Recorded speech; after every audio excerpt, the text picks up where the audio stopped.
So I've had a lot of people asking me after they saw my TED Talk about their kids who are going to college. So if you saw my TED Talk, you know that I rebelled against my mother's expectations for me to be a doctor, lawyer, engineer, ran off, started doing stand-up comedy, eventually moved into coaching, and now I'm living my purpose-driven life.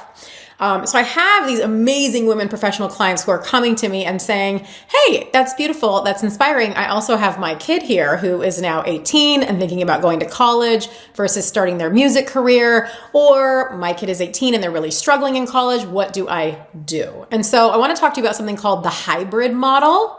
This is something I very much suggest, honestly, with all of my clients. When I was a new entrepreneur, I literally jumped off the cliff and went into entrepreneurship and got depressed and got broke and realized I'm like my own worst nightmare in terms of like a boss, and had to learn the hard way how to create balance and structure and a healthy energy in my life while I am chasing my dreams and going after it and, doing my glorious acts of rebellion.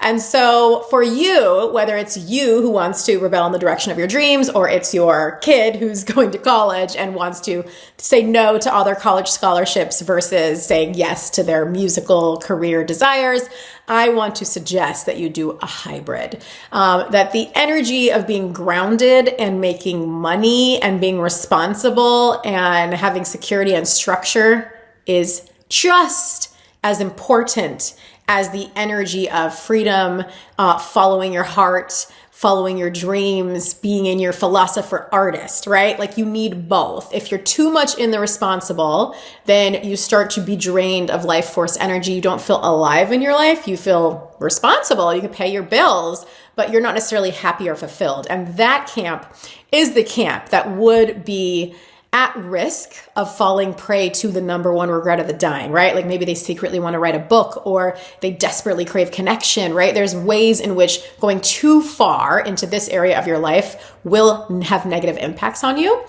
On the flip, if you go too far into your rebel, philosopher, artist, creative type who just wants to be fancy free, you can be broke. You can really have low self-esteem for feeling like you cannot provide for yourself. That's important. That is like an inner game. You don't want to feel a low level of self-confidence about who you are as a person while you're doing something that requires a high level of self-confidence to risk and go after it and, keep going in the face of rejection. Like you need to be confident in that space as well. And so my thought is a balanced approach is the best approach. It'll help you avoid becoming homeless, and it'll also help you avoid becoming depressed, right? Like you are running both tracks, 50-50 on each side, making sure that you not only pay your bills and have a roof over your head, but you also feel good, feel proud of who you are, and feel happy, fulfilled, connected, and like you are rebelling in the direction of your dreams, right? Like being who you're actually meant to be versus just fulfilling roles. And so, one thing I always tell my clients is that every weakness is just a strength overdone.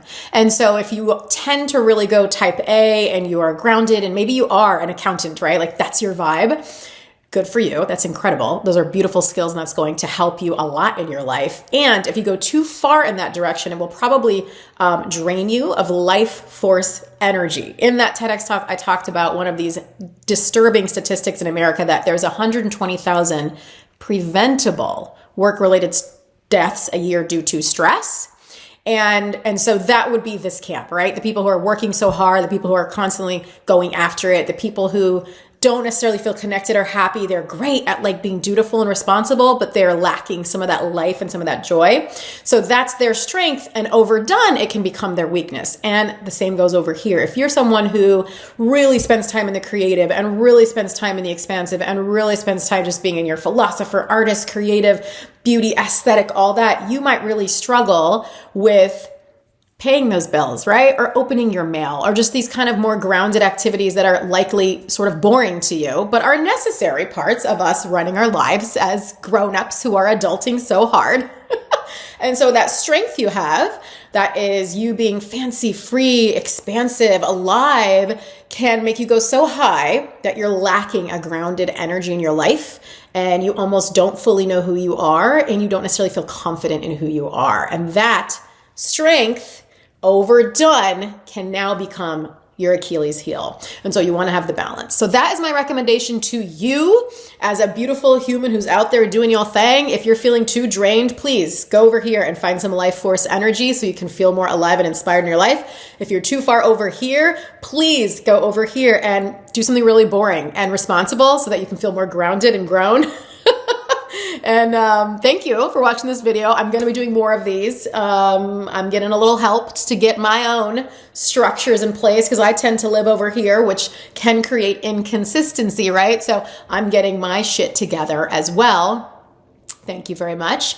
And yeah, you'll be seeing more of these soon. So go to ShereenThor.com for more. Download my happiness cheat sheet, and I'll see you on the next one.